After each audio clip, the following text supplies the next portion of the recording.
So the first two examples in this course focused on AI actions that captured unstructured data, processed it, and sent it as a new row to a table as regular values, which means that we can build our software to allow for human edits if we need. But some use cases, though, will suit the AI column-based approach if that's what you want to do. If the data that the AI is creating is not mission critical, but more about insights, summarizing, categorizing, and analyzing data, and you don't need people to edit that data, then it might make sense to try out the column-based approach. If it's just about getting the data to be more clear, cleaning up values, addresses, typos, etc., then this could work for you.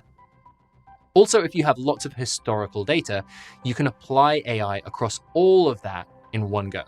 And finally, if the data in your tables are changing constantly and you want AI values to update with those changes, then you can use AI columns. Just make sure you're aware of usage costs and how the number of changes in your columns affects that. Right, so let's dive into the example. So this customer communications app continually gets updated with new feedback emails from customers. Once the email data comes into Glide, all of it is being enriched by AI columns. The raw data is just the name, email, and email copy. Then we have many different AI columns extracting and summarizing data from that original email body. Firstly, we get a summary. Then we try to get the sentiment of the email, the reasoning behind that sentiment, demographics, keywords, products mentioned, and much more. From this structured data, we can do two things. We can create a dashboard for reporting, and we can also create a triage that highlights the most important feedback for our attention. These charts read from the structured data created by our AI columns, and the triage screen uses the data to sort and group records. Now, let's take a look for a second at the value being provided for this business by this app, because I think it's really easy to underestimate. Firstly, we've automatically and incredibly quickly turned what was totally unstructured and not very usable data from these emails into highly structured insights. These same insights would have taken hundreds of hours of employee time to generate, and so they were totally inaccessible before. And secondly, this automatic enrichment of the data actually allows us to design totally new functionality in our app that wasn't possible before because that data wasn't actually there. This new data becomes properties, conditions, categories, UI elements, and filtering and sorting options in our app. Practical things that make the software work in new ways. Again, if you're a business or you're creating software for a business, it's really worth opening your mind here and investigating just how many things can be explored in this way. There is so much latent potential in every business just waiting to be improved. Or another way of saying this is that most software that should exist doesn't exist yet.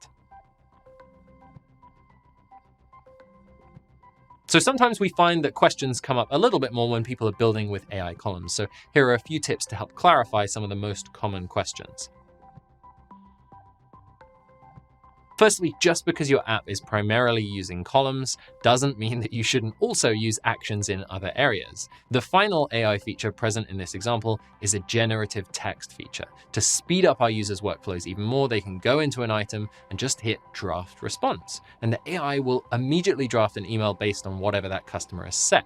The user can then edit that email and send it, massively speeding up the way that they triage and respond to customer feedback.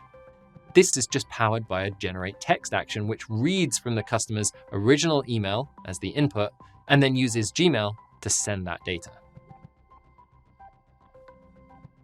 So if you like the control of AI actions in the way that they will add a row to a table and then the action is done, but you do have a ton of historical data that you want to apply AI to, then what you can do is you can add an AI column once to process that data, copy it, and then delete it.